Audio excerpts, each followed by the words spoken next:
Good morning, students. Today we are going to discuss a very interesting poet, and the name of that poet is Andrew Marvell, Marvell, Andrew Marvell. And the poem which is prescribed in your course is Thoughts in a Garden. Now, before we start discussing or analyzing the poem, let's know something about Andrew Marvell. Andrew Marvell also belonged to the metaphysical school of poetry. As I told you earlier, metaphysical school of poetry has presented a wonderful poems. Their imagination, their use of language, it is so perfect that in modern times also, the modern poetry is also inspired by the metaphysical school of poetry. And their far off imaginations and concise language. So that's the thing of metaphysical school of poetry. Andrew Marvell was a poet and a parliamentarian. He was a politician, and he was the son of a clergyman. And his poems are basically religious poems, like other metaphysicals, John Donne and Henry Vaughan. Andrew Marvell's poems are also religious poems. He graduated from Cambridge University.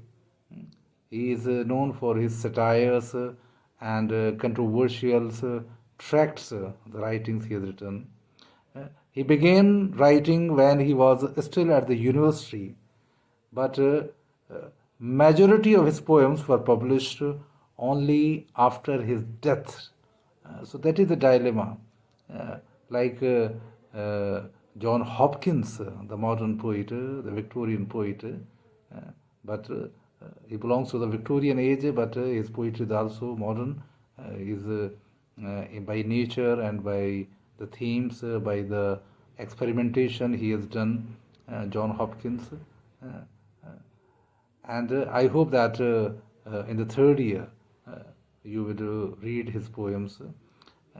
So, like that, there is a dilemma because, like Hopkins, Marvell were also associated with religion. So, he thought that his poetry is not up to the mark of his profession.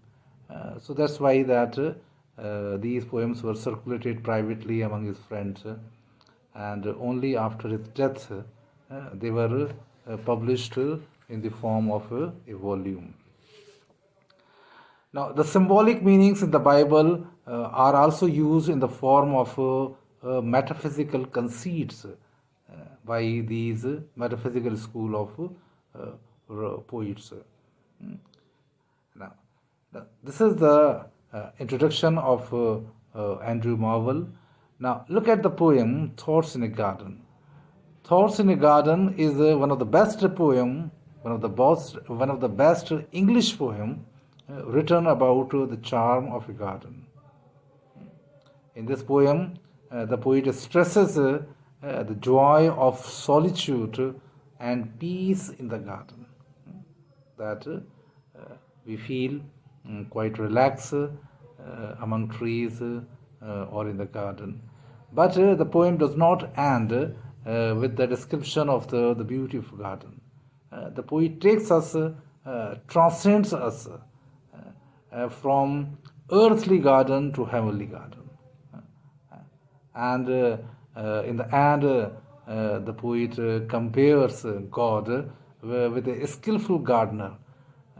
As the skillful gardener maintains, looks after the garden very carefully. He puts everything in its place or in order. So similarly, the God who is controlling the whole universe. So everything in is his command. How the heavenly bodies follow the rules, and there is no mistake, there is no change, there is no lapse in their activities. So that is the beauty of the poem, that it transcends us, it takes us from earthly garden to the heavenly garden.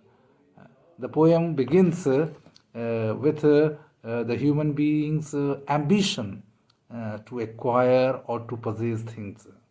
For example, look at the first line of the poem. How vainly man themselves amaze. Vainly matlab uselessly, it is futile. But every human being, they pursue it, they do it, amaze, to win the palm, the oak, or base.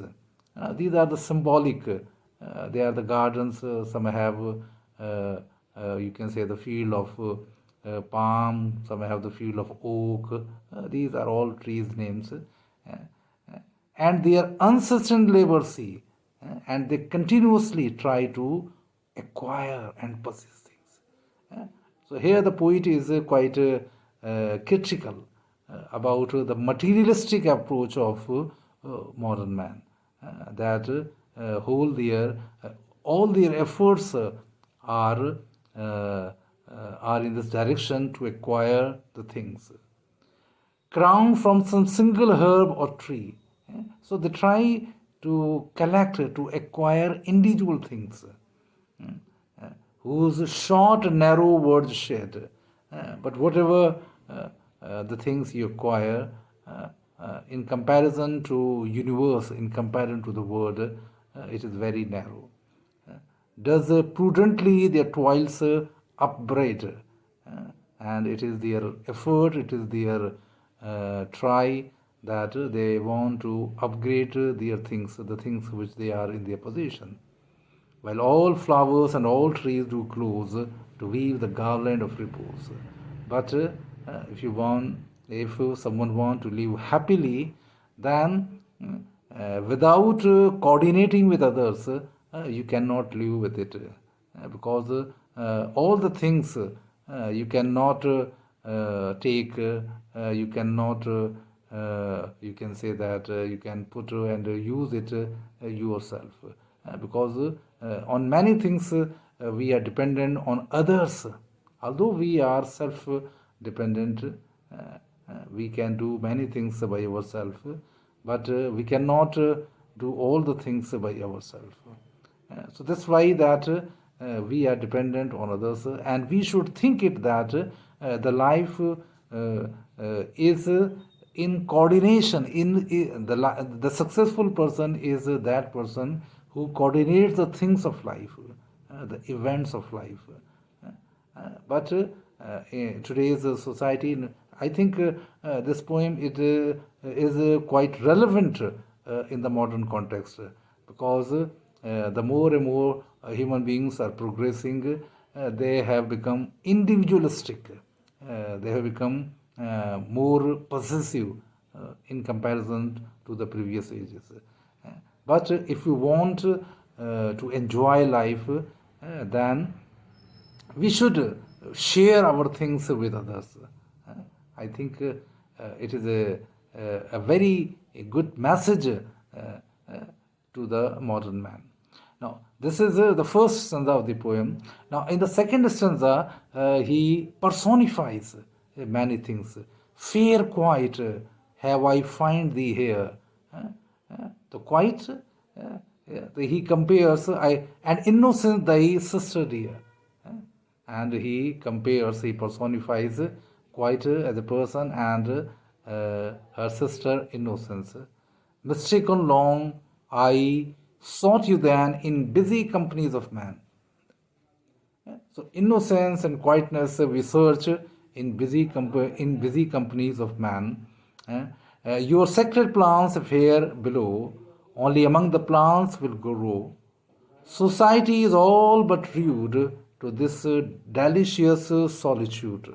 The society is not. Uh, in other words, you can say that in this stanza, the poet personifies quiet, Q-U-I-E-T, quiet, shant, khamoshi, and refers innocence its sister. It is our mistake that we search these qualities in the busy companies of man. Society is indifferent to such kind of emotions. It is full of noise and a mad pursuit of materialistic things. I think uh, the poem is quite relevant in our days. I hope that it is a long poem. We should continue to discuss the poem in the next lecture. I hope you keep on watching this online teaching program. Thank you.